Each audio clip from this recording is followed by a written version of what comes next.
उसके पास धन ना हो, उसके पास लक्ष्मी ना हो, लेकिन लक्ष्मी जिनके चरणों की दासी है वो नारायण उसके पास रहते हैं, इसलिए वो व्यक्ति अति धन्य है। आज कथा आएगी सुदामा जी की। भले ही दीन थे, भले ही धनवान नहीं थे, लेकिन भक्तिवान थे। सुदामा, सुदामा जी का नाम सुदामा कैसे पड़ गया? श्रीमद् भागवत में सुदामा नाम नहीं है। श्रीमद् भागवत में तो केवल इतना लिखा है कि भगवान का एक विप्र मित्र था, उसका नाम सुदामा था, ऐसा नहीं लिखा। ये तो वैष्णव जनों ने, संत जनों ने, विद्वान जनों ने अपनी मति से निश्चित करके कहा कि भैया भगवान के इस मित्र का नाम सुदामा है। क्यों सुदामा है? सुदामा शब्द का अर्थ क्या होता है? जिसके पास सुंदर दाम है, सुंदर धन है, उसको सुदामा कहते हैं। किसी ने प्रश्न किया, बोले भगवान आप एक दीनहीन से व्यक्ति को, जिसके घर में खाने को अन्न नहीं होता, पहनने को वस्त्र नहीं होते, आप उसका नाम सुदामा कैसे रख सकते हो? सुदामा मतलब जो जिसके पास सुंदर धन है वो सुदामा। तब वैष्णवों ने कहा, बोले भैया संसार के पास जो धन है ना वो सुंदर धन नहीं है। क्यों? एक दिन खर्च हो जाता है। लेकिन सुदामा के पास जो भगवान का नाम रूपी धन है ना, वो कितना भी खर्च करो कभी खर्च ही नहीं होता, बढ़ता ही रहता है। तो ऐसा दाम जिसके पास है उसका नाम है सुदामा, भगवान का नाम रूपी दाम, इसलिए उनका नाम सुदामा। तो बंधुओं, श्रीमद् भागवत लक्ष्मी साध्य नहीं है। अगर आप सोचो कि बहुत धनवान हो और कथा करा लोगे तो संभव नहीं हो पाएगा। श्रीमद् भागवत भाग्य साध्य भी नहीं है। मेरा भाग्य प्रबल हो जाएगा तो मैं कथा करा लूंगा, ऐसा भी जरूरी नहीं है। श्रीमद् भागवत तो कृपा साध्य है। यदि कृपा हो जाए ना ठाकुर जी की, तो कथा प्राप्त होती है। सब लोग इधर देखो, कहां तक बताएं? बड़े बड़े धनवान, बड़े बड़े करोड़ खरबपति, करोड़ों का टर्नओवर कराने वाले भी कथा नहीं करवा पाते। लेकिन यदि किसी के ऊपर कृपा ठाकुर जी को करनी है ना, उसके पास कुछ भी नहीं होगा तो भी वो कथा करा लेता है। ऐसा कितना अनुभव किया। हमारे पूज्य पिताजी महाराज की एक बार कथा हुई, यहां पंडरिया एक जगह है, रायपुर से बिलासपुर के बीच में पंडरिया। अब जिन्होंने कराई उनका नाम तो नहीं पता, लेकिन जिन्होंने कथा करवाई थी वो उस शहर के डॉन थे। डॉन समझ गए? नहीं नहीं वो नहीं, अरे भाई उनका नाम मत बोलो, वो तो बढ़िया आदमी है बेचारे, ये किसी और का नाम बोल रहे हैं। तो एक कथा कराई थी पंडरिया में, वो जो थे उन्होंने किस लिए कथा कराई अब सुनो। बैठे थे ऐसे 4-5 दोस्त, और डॉन आदमी तो थे ही, उनका रुतबा था वहां पे महाराज। वो जब चलते थे तो उनके सब रखे रहते थे औजार, वो सब आदमी डरते थे उनसे। तो बस इसलिए कथा करा ली कि किसी ने कह दिया भाई तू बहुत धनवान बनता है, बहुत ये बनता है, तू कथा करा के दिखा तो माने। उसकी भगवान में कोई रुचि उची नहीं थी, केवल पैज में केवल शर्त लगी थी दोस्त से कि कथा करानी है। बोले कथा तो मैं करा के रहूंगा चाहे दुनिया हिल जाए। बोले किसकी कथा कराओगे? तो उसने फोटो दिखा दिया, बोले भागवत के सबसे बड़े वक्ता यही हैं, इनकी कराओ। पिताजी महाराज का चित्र देखा, उसी रात गाड़ी लेकर के वो गाड़ी से ही वृंदावन आया, यहाँ पंडरिया से। और पिताजी की कथा कहीं बाहर थी, तो वृंदावन में आकर के मिला हमारे जो सब व्यवस्था कर्मी है सब लोगों से। सबने व्यवस्था बताई, भैया ऐसा पंडाल बनाना पड़ता है, इस प्रकार प्रचार प्रसार करना पड़ता है, रहने सहने की सबकी अच्छी उत्तम व्यवस्था करनी पड़ती है, सबको भोजन प्रसादी की व्यवस्था देनी पड़ती है। अब तो जो कहते हैं ना जिसके सिर पर वो सवार होता है रुतबा, वो फिर सब मना थोड़ी, अरे महाराज ये सब मत बताइए मुझे, ऐसी व्यवस्था करूंगा आपने जीवन में नहीं देखी होगी। तो सब लोग बोले भैया बढ़िया ही आदमी होगा, इतना जब विश्वास से बोल रहा है कि ऐसी व्यवस्था करूंगा जीवन में नहीं देखी होगी, तो फिर आनंद ही आएगा फिर इसकी कथा में। तो बोले मुझसे और कुछ मत बताइए, कितनी दान दक्षिणा आदि करनी है मुझे वो बता दो, बाकी सब व्यवस्था हो जाएगी। तो उसको सब बताया, भैया इतना खर्चा हो जाता है, आने जाना सब कुछ करना। सब चीज पर हाँ बोलता चला गया, हाँ हाँ ठीक है ठीक है ठीक है, सब करूंगा, एक नंबर व्यवस्था होगी, ऐसी होगी, बस मेरे को कथा की डेट दीजिए। पिताजी ने 1 साल बाद, उनकी कथा का समय खाली था, वो डेट उसको दे दी, भाई 1 साल बाद तुम्हारे यहाँ कथा होगी। ठीक है। 1 साल तक बीच में कई कथाओं में वो व्यक्ति पहुंचा, आकर के बार बार कहे महाराज तैयारियां चल रही हैं और ऐसे कर रहा हूं वैसे कर रहा हूं, आपको आना है। बोले आएंगे भैया आएंगे सब। तो ये काफी पुरानी बात है।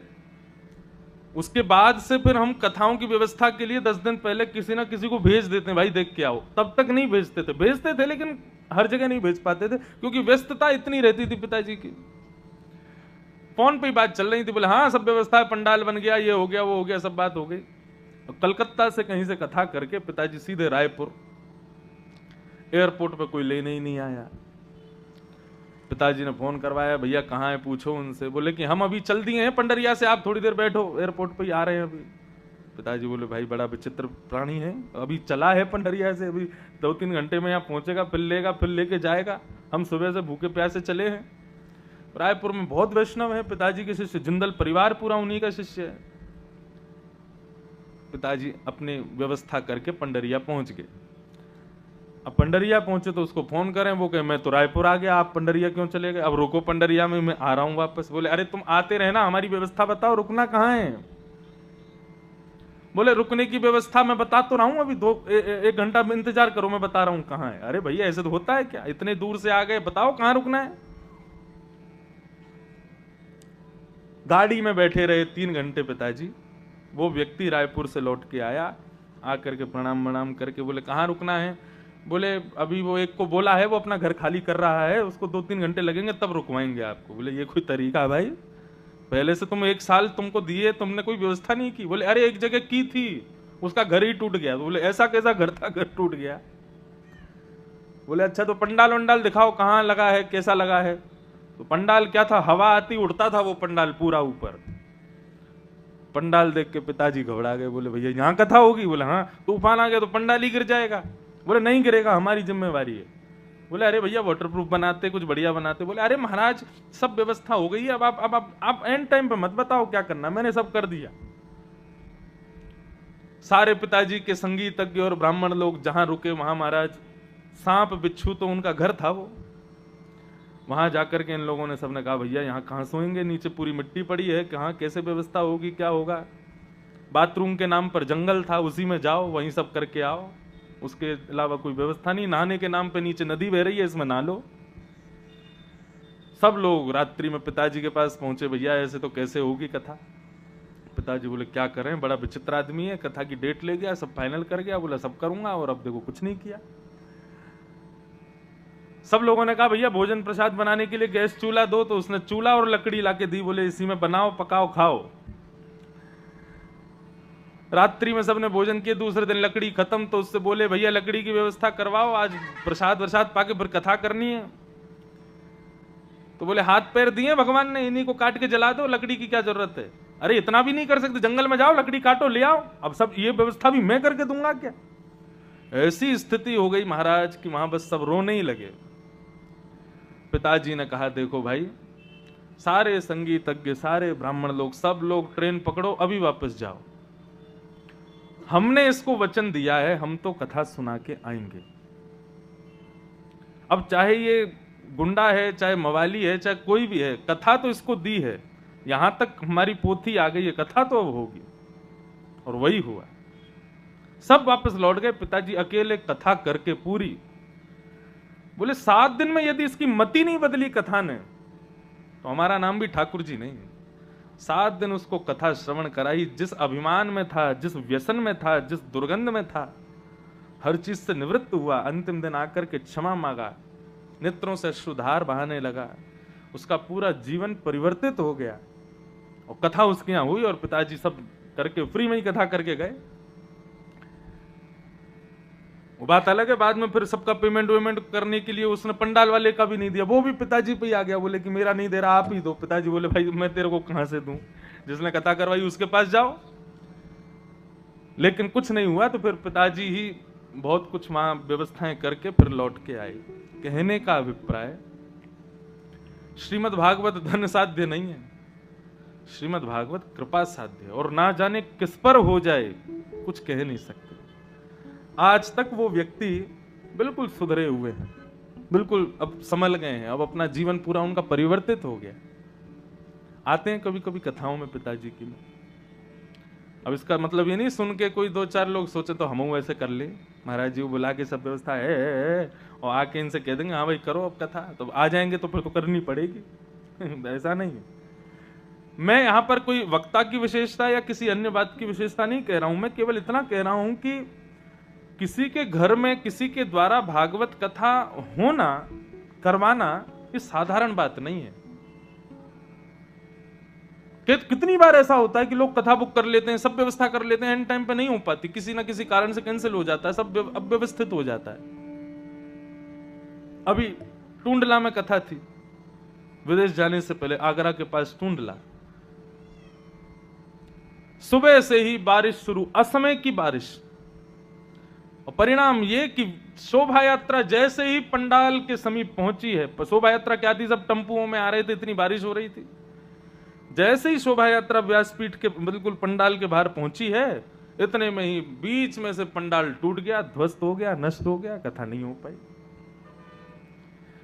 श्रीमद् भागवत धन साध्य नहीं है, श्रीमद् भागवत वैभव साध्य नहीं है, श्रीमद् भागवत कृपा साध्य है। जिस पर कृपा होती है वो ही कथा करवा सकता है, क्योंकि श्रीमद् भागवत की व्यवस्था आपने अपने चाचा ताऊओं को दी है, अपने भाई बंधुओं को दी है, लेकिन वास्तव में वे सेवा नहीं कर रहे। जब भागवत की कथा कहीं पर होती है ना, तो वहां पर पहले से लेकर अंतिम व्यवस्था तक सारी व्यवस्थाएं ये देवता करते हैं, हमारे पितृ करते हैं, विघ्नों को रोकते हैं, किसी भी प्रकार की कोई असफलता ना हो, किसी भी प्रकार का कोई भाव नष्ट ना हो, पंडाल सुव्यवस्थित बना रहे, इसकी जिम्मेवारी पवन देव संभालते हैं। जितने आए हुए श्रोताएं हैं उनकी कथा, उनको कथा समझ में आवे, उनके हृदय में कथा विराजमान होवे, इसकी जिम्मेवारी स्वयं महादेव संभालते हैं। जितने वैष्णव भक्त आए हैं सबको प्रसाद की सेवा प्राप्त हो, ये सेवा स्वयं अन्नपूर्णा संभालती है, हमें दिखते नहीं है, लेकिन भागवत की प्रत्येक सेवा ये देवलोक संभालता है। और इतने महंगे महंगे, इतने बड़े बड़े देवता यदि किसी के यहां व्यवस्था देखने आ रहे हैं तो उस पर कृपा नहीं है तो क्या है। मैं तो कथा करता हूं ना, जगह जगह करता हूं, हर बार नए लोगों से मिलता हूं, नए परिवार से मिलता हूं, हर 7 दिन में मेरा हवा, पानी, भोजन और इंसान सब बदल जाते हैं। तो ये तो अनुभव करता हूं ना मैं कि ये कथा कराना साधारण बात नहीं होती, बहुत बड़ी कृपा होती है ठाकुर जी की, तब जाकर के कथा का कार्यक्रम संभव हो पाता है। और जिन्होंने ये कथा यहां रखी है राजनांद गांव में, बहुत सरल, बहुत सीधा परिवार, बहुत सच्चे हृदय के, मतलब बिल्कुल स्पष्ट, मुझे बहुत अच्छा लगा मिल करके। कोई ऐसा नहीं कि बहुत बड़े उद्योगपति हो, बहुत बड़ी कोई फैक्ट्री चल रही हो, सामान्य परिवार है, लेकिन एक संकल्प था, दृढ़ संकल्प था कि करवानी है कथा, कैसे भी करवाएं, करवाई। तो बहुत बड़ी कृपा है ठाकुर जी की, इसके लिए पूरे वैश्य परिवार को हम प्रणाम करते हैं, बहुत बहुत धन्यवाद करते हैं। उसमें भी इतने विघ्न आए, कथा होनी कहीं थी, 4 दिन में स्थान बदल गया, व्यवस्था, पंडाल वाले भैया को भी ये बेचारे बोल रहे 4 दिन में महाराज जी, 3 दिन में ही पूरा पंडाल खड़ा कर दिया, कहीं और लगा था वहां से हटा के। तो ये सब व्यवस्था ठाकुर जी की कृपा से हुई है। आज ये कथा अपने गंतव्य पर पहुंच गई, विश्राम की ओर है। इसके लिए बार बार ठाकुर जी को धन्यवाद, बार बार इस कथा की व्यवस्था को संभालने वाले सब देवलोक के देवताओं को धन्यवाद, हमारे पूर्वज, हमारे पितरों को धन्यवाद, जिनकी कृपा से, जिनकी आज्ञा से, जिनके छत्र छाया से, निर्विघ्नता से आज हमारी ये कथा संपन्न हो रही है। हम सबको प्रणाम करते हैं। कथा क्रम में हम लोग चलें। भगवान ने 7 दिन 7 रात्रि पर्यंत गोवर्धन को अपनी इकन्नी उंगली पर धारण करके रखा। बंधुओं, गोवर्धन का अर्थ क्या है? गो माने इंद्रियां, नाक, आंख, जीभ, कान, त्वचा, हाथ, पैर, गुप्त इंद्रिय, मुख, ये 10 इंद्रियां हैं शरीर में। इन 10 इंद्रियों के समूह को गो कहते हैं। और इन इंद्रियों का जो वर्धन करे, किस चीज में वर्धन करे? काम में नहीं, क्रोध में नहीं, संसार के भोग विलासों में नहीं, हमारी प्रत्येक इंद्रिय का जो कृष्ण भक्ति में वर्धन करे उसका नाम है गोवर्धन। श्री गिरिराज जी श्री गोवर्धननाथ की शरण ग्रहण करने का क्या स्वरूप है, क्या फल है? बोले कि मानव की प्रत्येक इंद्रिय फिर कृष्ण के प्रति आकर्षित हो जाएगी। जैसे गोपी, गोपी शब्द का अर्थ क्या है? गो माने इंद्रियां, पी माने पीना। जो अपनी प्रत्येक इंद्रिय से कृष्ण को पीना चाहवे, पाना चाहवे, उसको गोपी कहते हैं। ऐसे ही गोवर्धन, जिसकी समस्त इंद्रियों का वर्धन ठाकुर जी की सेवा के प्रति हो जाए। श्रीमद् भागवत के अद्भुत वक्ता श्री डोंगरे जी महाराज अपनी कथा में कहा करते थे कि यदि व्यक्ति की एक इंद्रिय भी ठाकुर जी की सेवा से वंचित है तो व्यक्ति उसी इंद्रिय से पाप करना शुरू कर देगा। आपकी आंखें दर्शन में तो प्रसन्न होती हैं, लेकिन आपके कानों को कथा सुनने में रुचि नहीं आती, तो याद रखना इन कानों से ही कोई ना कोई अपशब्द, कोई ना कोई दूषित भाव भीतर प्रवेश करेगा जो आपको पाप की तरफ अग्रसित कर देगा। इसलिए अपने शरीर के प्रत्येक अंग को ठाकुर जी की सेवा में लगाओ ताकि ये पवित्र बना रहे, इनसे कोई पाप ना हो। हमारे पूज्य पिताजी कहते हैं कि माला हाथ में क्यों रखो, माला झोली संग क्यों रखो? ठीक है, माला में हाथ लगा रहेगा तो माला भले ही ठाकुर जी से ना मिलवावे, लेकिन ये माला जब हाथ में होगी ना तो इस हाथ से कभी शराब छुओगे नहीं, इस हाथ से कभी मांस का भक्षण करोगे नहीं, इस हाथ से कभी दूषित पदार्थ का स्पर्श करने में भी भय लगेगा। क्यों? अरे हाथ में पवित्र माला है। भले ही भगवान ना मिले, लेकिन दूषितता से तो ये दूर रखेगी हमको, इसलिए इसको संग रखो। मैंने पहले दिन भी कहा था, हम धोती बगलबंदी पहनते हैं, आप पैंट शर्ट पहनते हो। पैंट शर्ट पहन करके आप किसी पार्टी में भी जा सकते हो, आप किसी मॉल में भी जा सकते हो, किसी सांसारिक किसी क्रिया में जा सकते हो, लेकिन धोती पहन करके, ओहो देखो कितने बढ़िया श्रोता आए हैं कथा में, पीछे देखो, वाह स्वयं गैया ही आ गई। अब दो भगाओ मत, अपने आप चली जाए तो ठीक है, हाँ चली जाएंगी। परिक्रमा लगा के चली गई कथा की। लो 33 करोड़ देवता आ गए कथा में बस लड़े नहीं, किसी पर चढ़े नहीं, गए। बोले वृंदावन बिहारी लाल की जय।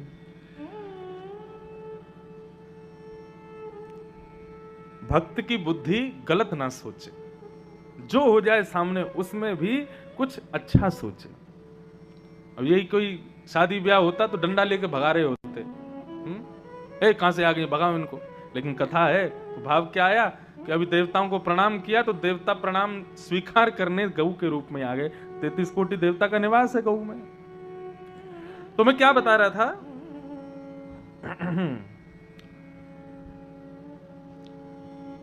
आप पैंट शर्ट पहन के किसी भी स्थान पर जा सकते हो, मायावी स्थान, मायावी स्थान मतलब सांसारिक स्थान, लेकिन धोती पहन के आप किसी पार्टी में नहीं जा सकते। धोती पहन करके आप किसी सांसारिक क्रियाओं में प्रवेश करोगे तो 100 बार सोचोगे, और यदि कर भी गए हमारे जैसे हुए तो वहां बैठे जितने भी लोग हैं वो सब थोड़े से अव्यवस्थित हो जाएंगे आपके रूप को देख करके। अरे भाई धोती पहन करके पार्टी में आ गया, धोती पहन करके यहाँ मॉल में आया, धोती पहन करके ऐसे आया है। हो ना हो, एक व्यक्ति का ही सही भाव तो बदलेगा आपको देख करके। अरे भाई देखो धोती पहना व्यक्ति बैठा है, मुझे थोड़ा अब कितनी बार होता है फ्लाइट में हम बगल में बैठे होते हैं जिसके, अब भोजन आता है तो भोजन जैसे परोसने वाले आते हैं तो कई फ्लाइटों में तो वेजिटेरियन मिलता है, लेकिन कई विदेश जाते हैं तो नॉन वेज भी मिलता है।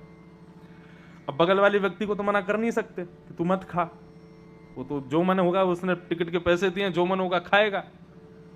लेकिन कितनी बार ऐसा देखा है कि व्यक्ति हमारे स्वरूप को देख करके हमसे पूछ लेता है, आपको कोई दिक्कत तो नहीं होगी यदि मैं नॉन वेज खाऊं? तो मैंने कहा भैया होगी तो सही, मेरे ठाकुर जी गले में बैठे हैं, माला झोली हाथ में लगी है, मैंने कहा ग्रंथ व्रंथ सब पास में रखे हैं, आप आज कृपा कर दो, अगर शाकाहारी ही खा लो तो बड़ी कृपा। हाँ नहीं महाराज जी, हम इसीलिए पूछ लिया मैंने, शाकाहारी पाते हैं, भले ही मेरे स्वरूप की वजह से सही, भले ही मुझे ठाकुर जी नहीं मिल रहे हो इस स्वरूप से, लेकिन मेरे स्वरूप को धारण करने से एक व्यक्ति एक समय के लिए ही सही कम से कम दूषित वस्तु का त्याग तो कर रहा है,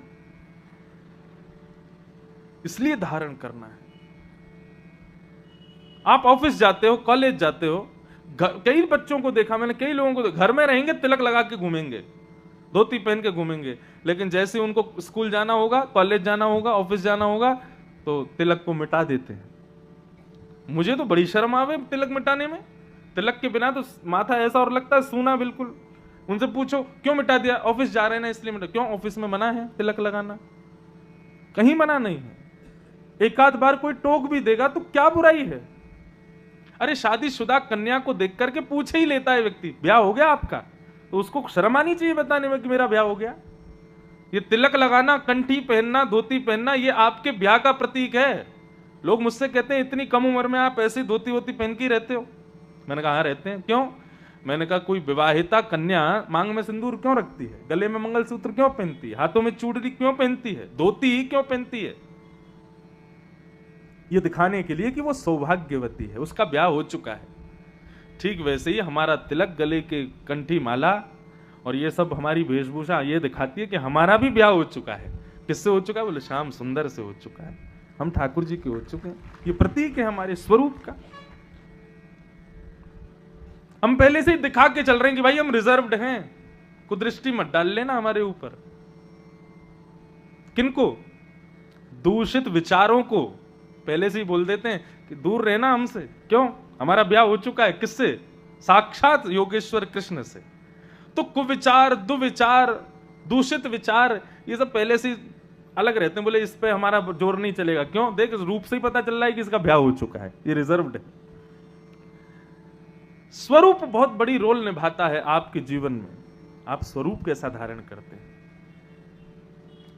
और कुछ नहीं तो बंधु माथे पर तिलक तो होना चाहिए। ऐसा कहते हैं सूना माथा जिस व्यक्ति का होता है,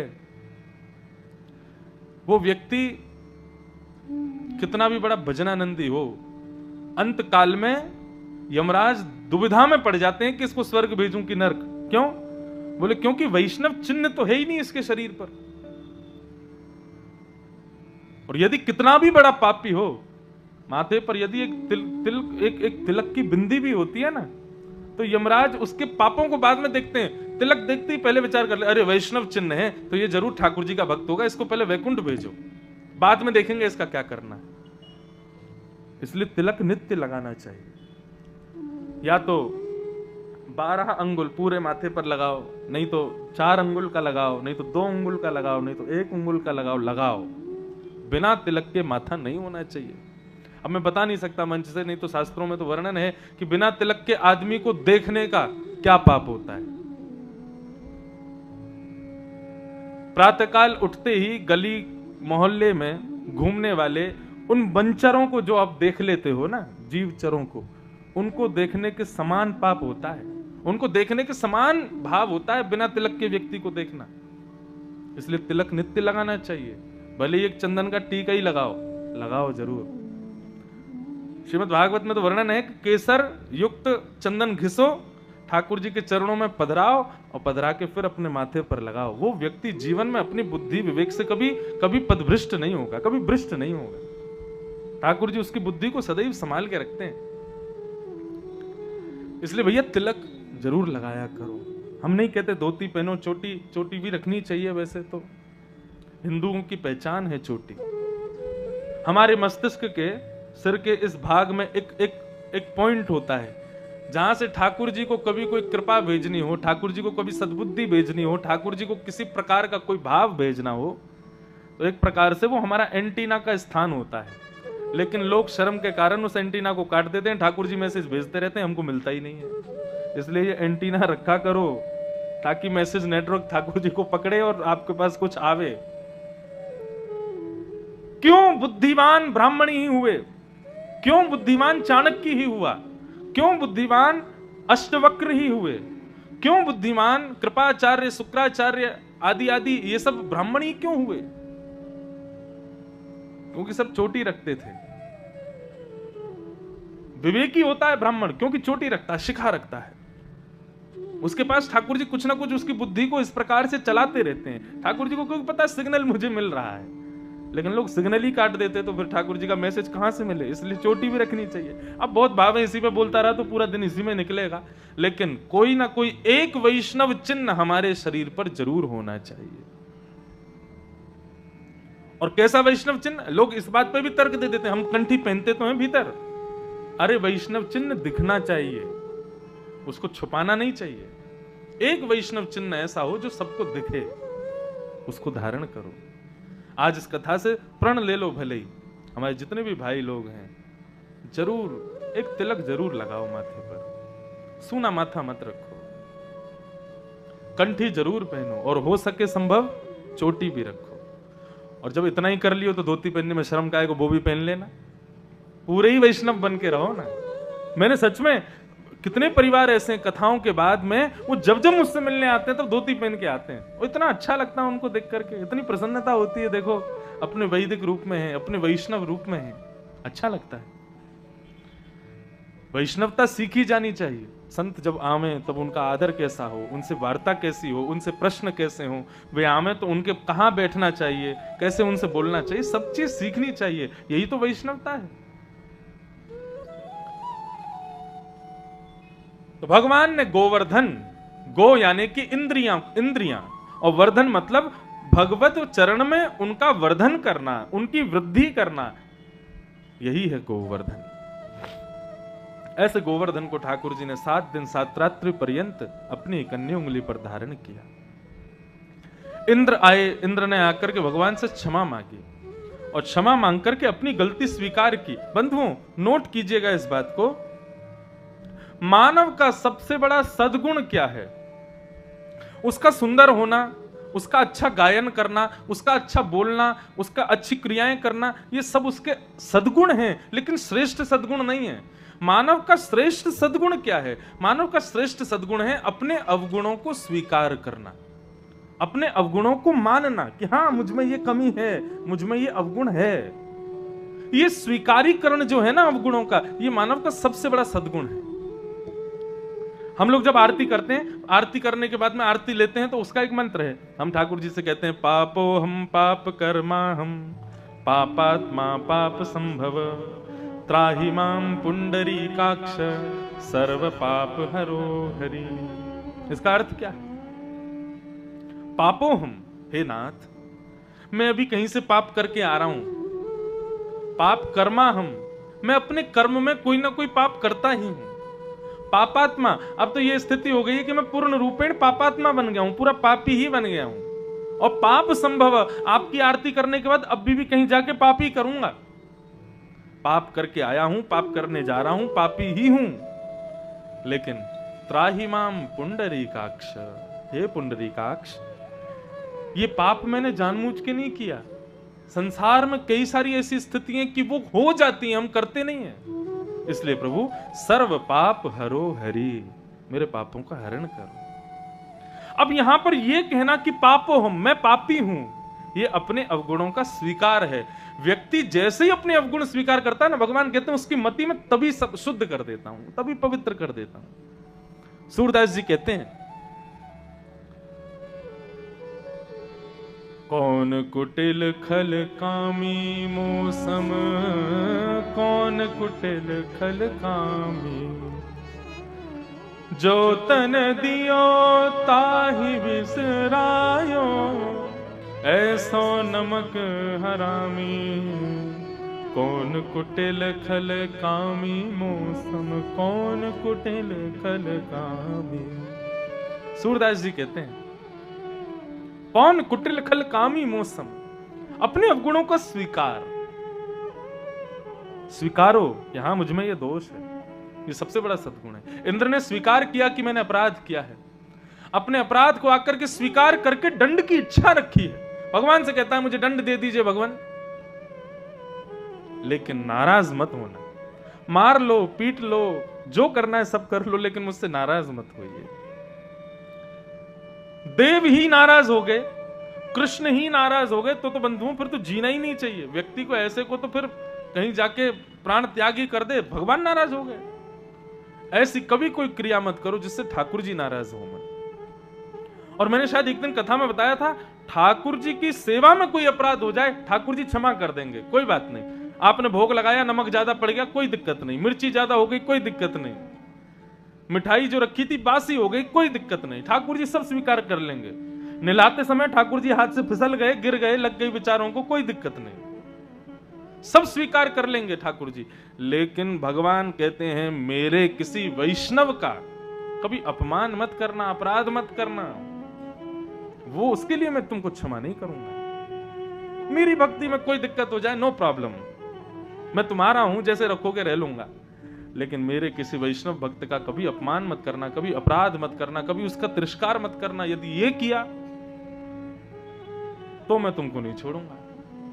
इसलिए ठाकुर जी कभी नाराज ना हो, इसके लिए बंधुओं कभी वैष्णव भक्त कभी किसी का अपमान मत करो, कभी किसी का परिहास मत करो। इंद्र ने आके क्षमा मांगी, भगवान ने क्षमा कर दिया। और तत्पश्चात ठाकुर जी का आगे की लीला में गायों ने आकर के भगवान का नाम रख दिया, और ठाकुर जी को नाम मिला क्या? गोविंद। गौ माने गाय, और गौ माने इंद्रियां, और गौ माने ज्ञान। गौ माने ज्ञान भी होता है। विंद माने रक्षक, उनका जो रक्षक है उसका नाम है गोविंद। अच्छा एक बात कहूं, 45-40 के बाद जिनकी उम्र हो जाती है वे लोग भगवान को जब भी पुकारें तो गोविंद कहकर के पुकारें।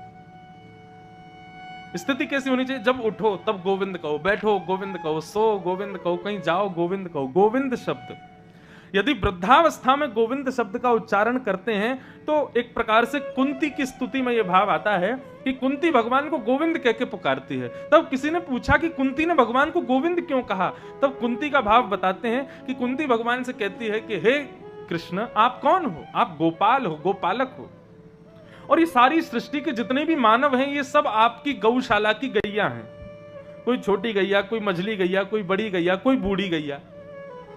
तो गौशाला में गैयाओं की सेवा करने वाला जो गोपालक होता है वो सारी गैयाओं की सेवा करता है पूरे दिन, लेकिन रात्रि में जब थक जाता है तब अपनी गौशाला की सबसे वृद्ध गैया के पास जाता है और बैठी हुई इस गैया के पास में जाकर के सर लगा करके उससे लिपट जाता है, क्योंकि वो चंचल नहीं होती, बड़ी शांत होती है।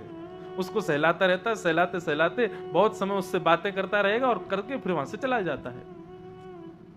कुंती ने भगवान को गोविंद कहकर के इसलिए पुकारा, बोले हे कन्हैया, तुम्हारी इस संसार रूपी गौशाला तो होत नहीं प्रीति, और जब तक प्रीति नहीं होगी तब तक श्याम सुंदर मिलेंगे नहीं। तब किशोरी जी ने उस सुख पक्षी को आज्ञा की कि हे सुख, तुम पृथ्वी पर जाओ और जिनका तुम नाम गाते हो ना, इनकी कथा सुन करके आओ, इनकी कथा में रम करके आओ, तब मेरी प्राप्ति होगी, नहीं तो लौट करके मेरे पास आना मत।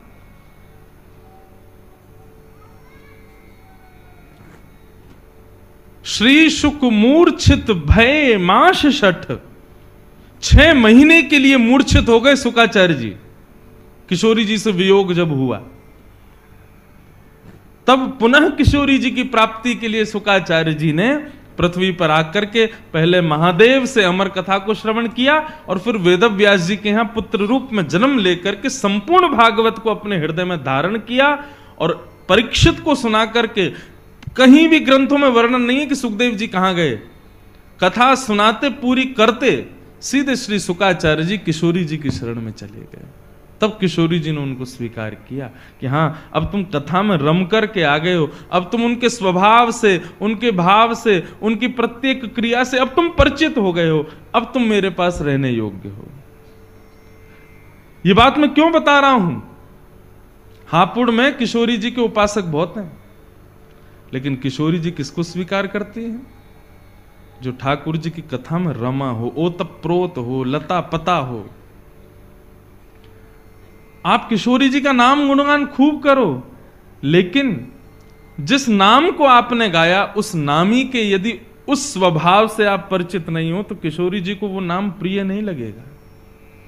आपके मुख से नाम गान में सुख ही उनको तभी आएगा जब कथा में मैं कोई अपनी कथा, मैं तो आज जा रहा हूं कथा करके, लेकिन आप लोगों से निवेदन करके जा रहा हूं। कथा साधारण नहीं है बंधुओं। चारों युगों में जिनका प्रताप है, ऐसे श्री हनुमान जी महाराज को जब रघुनाथ जी जा रहे थे तो कह के गए तुम पृथ्वी पर ही रहो, हम सब जा रहे हैं गोलोक धाम, लेकिन तुम यहीं रहो। हनुमान जी बोले मैं नहीं रह पाऊंगा पृथ्वी पर। तब राम जी बोले अच्छा एक काम करें, तुमको हम एक वरदान देके जाते हैं। बोले क्या? बोले यत्र यत्र रघुनाथ कीर्तनम तत्र तत्र कृतमस्तकांजलिम बाष्पवारी परिपूर्ण लोचनम मारुतिम नमत राक्षसांतकम। जहां जहां मेरी कथा होगी तुम मुझसे प्रार्थना करोगे तो उस कथा में तुमको थोड़े क्षण के लिए जाने की मैं आज्ञा दे दूंगा, तुमको कथा यहां प्राप्त होगी पृथ्वी पर। तब हनुमान जी बोले फिर तो मुझे गोलोक धाम नहीं जाना, तब तो मैं यहीं रहूंगा ताकि मुझे कथा मिलती रहे। ऐसे श्री हनुमंत लाल कथा के रसिक हैं, इसलिए रघुनाथ जी के प्रिय हैं। ठीक वैसे ही हम ब्रजवासी हों चाहे ब्रजरज उपासी हों, लेकिन कथा में यदि हमारी रति नहीं है, कथा में यदि हमारी प्रीति नहीं है, ठाकुर जी स्वीकार नहीं करेंगे। और ठाकुर जी कर भी लेंगे, किशोरी जी नहीं करेंगे।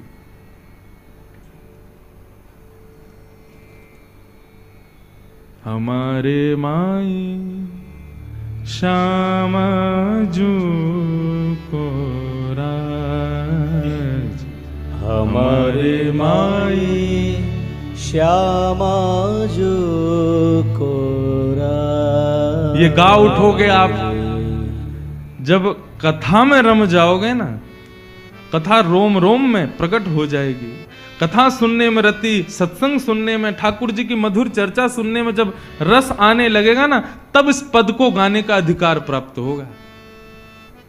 तब समझना कि हाँ अब किशोरी जी ने अपना वरदहस्त रखा है।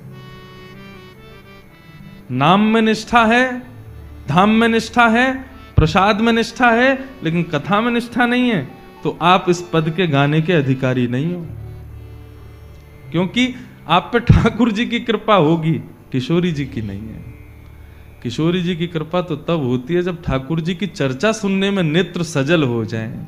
वाष्पवारी परिपूर्ण लोचनम, इसका अर्थ क्या है? हनुमंत लाल जब कथा में आते ना तो उनके नेत्र आंसुओं से भरे रहते हैं। मारुतिम नमत राक्षसांतकम।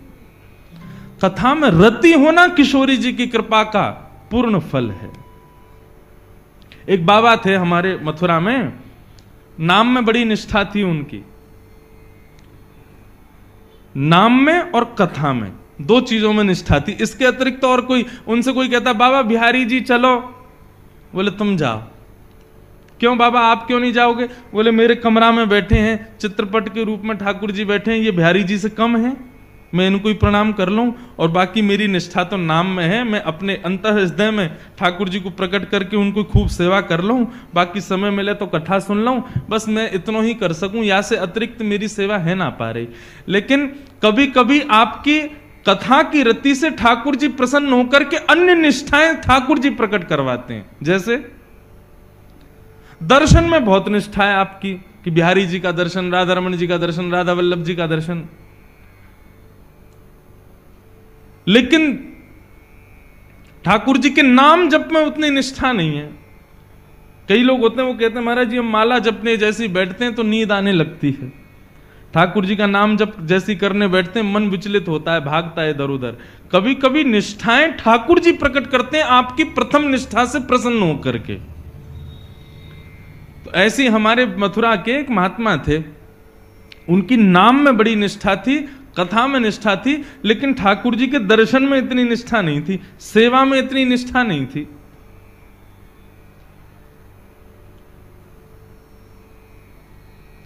नाम जप करते थे और 24 घंटे में से कम 20 घंटे नाम जप करते थे।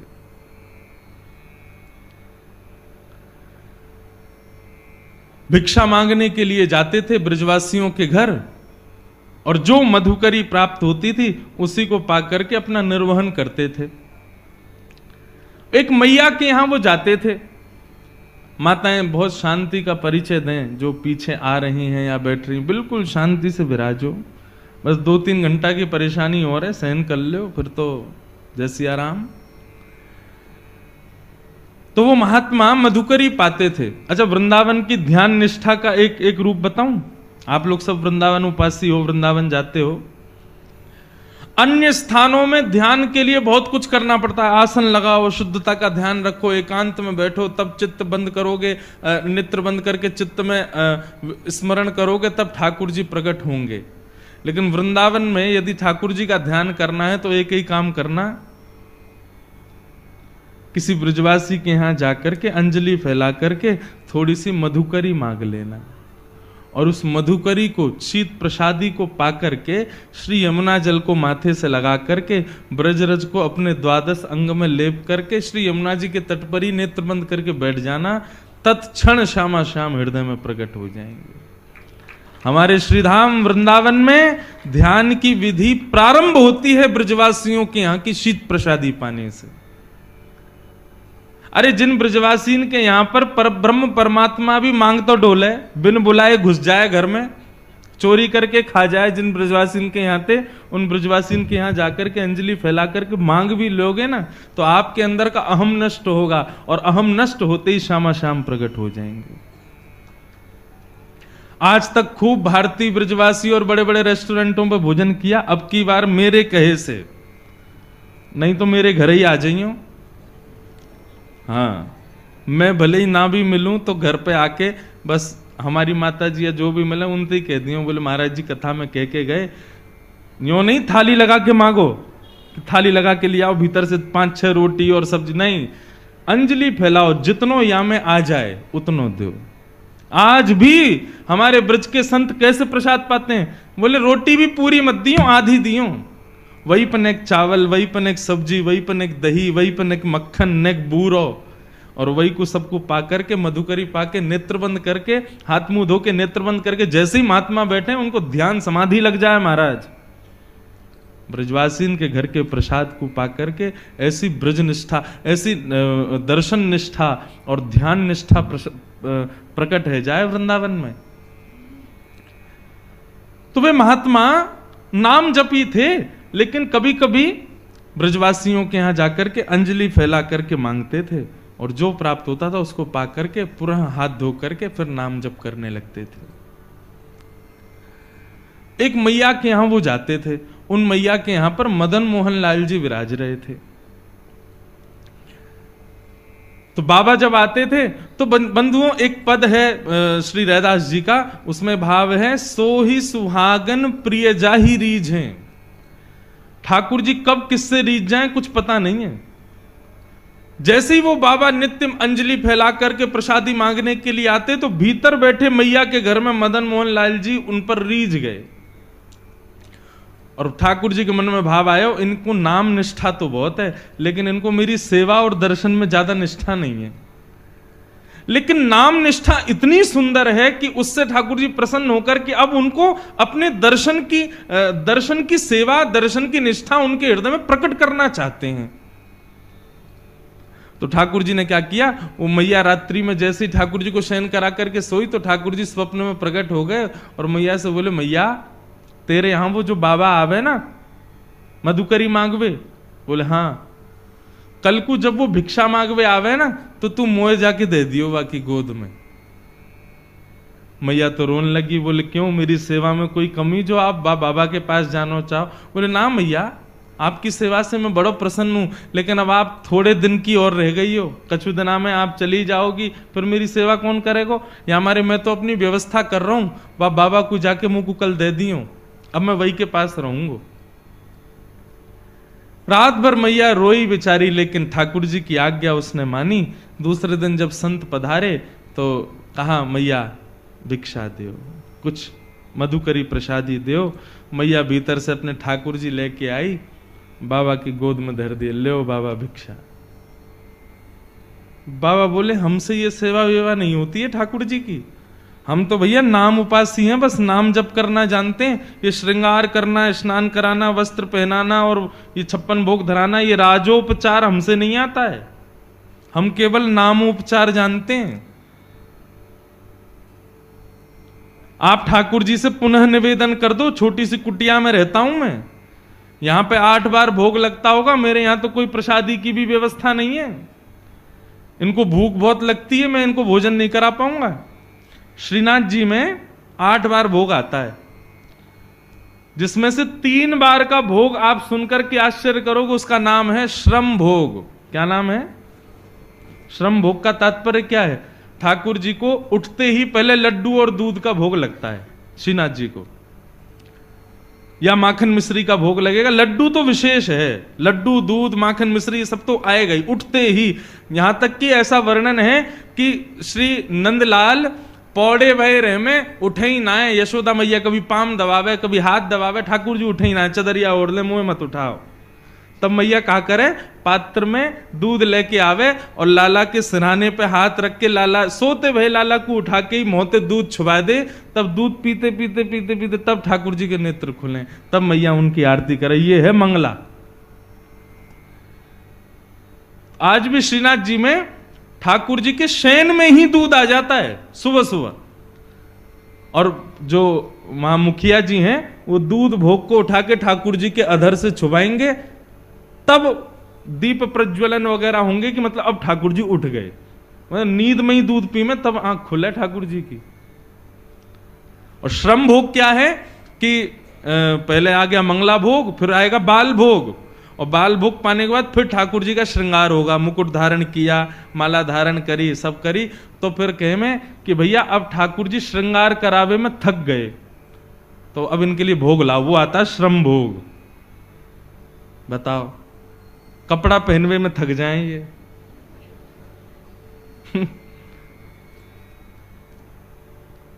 दोपहर में राजभोग के बाद जब ठाकुर जी के मुकुट वुकुट सब बढ़ा दिए जाते हैं, उसमें भी इनको श्रम होता है, फिर श्रम भोग आता है।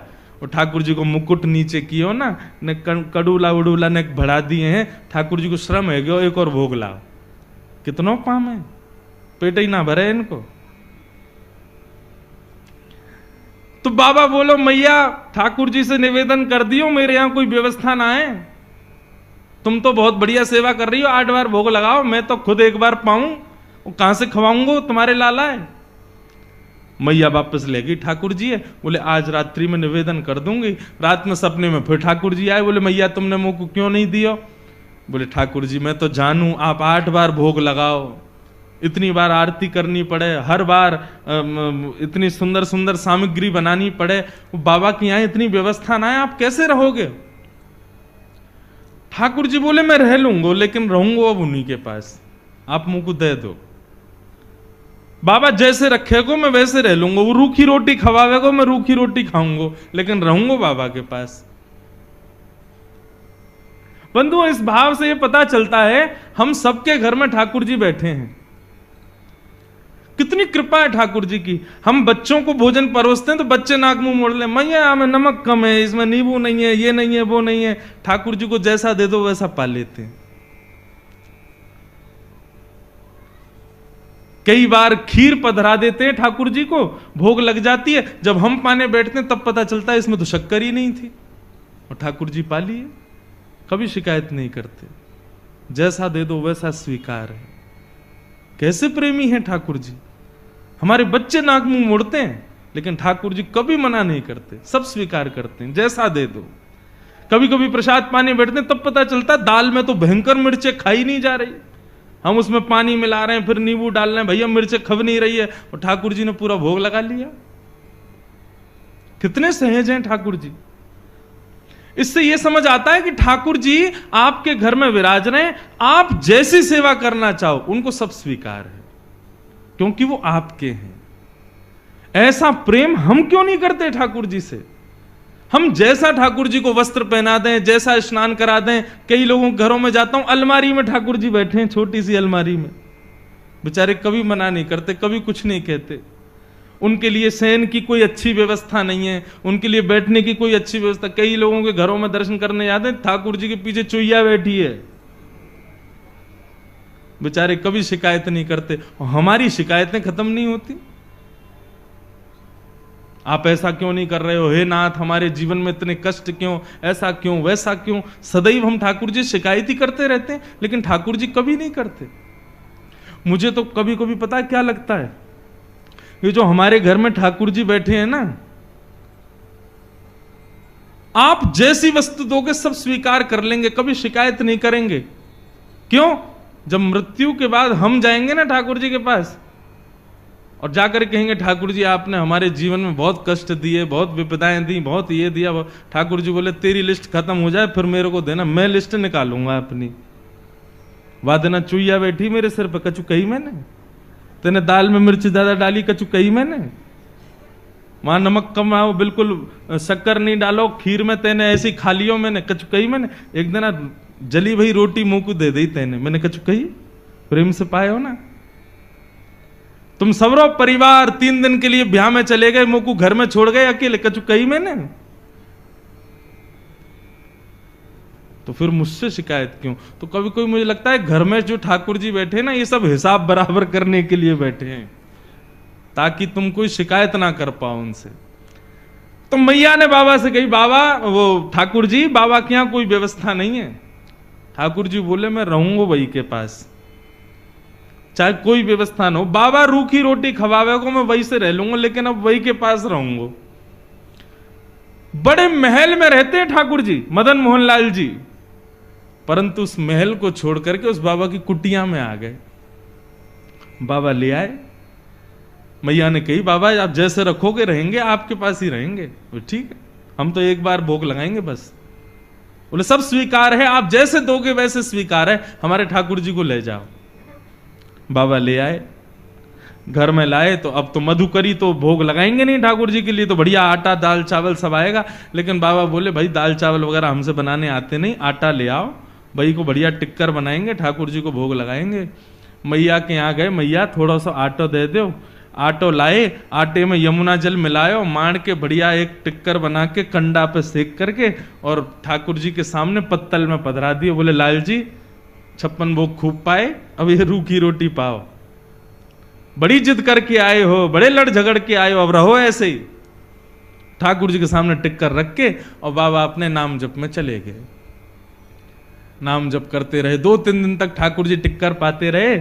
चौथे दिन जैसे ही नाम जप में बाबा बैठे तो अंत हृदय में ठाकुर जी प्रकट है गए।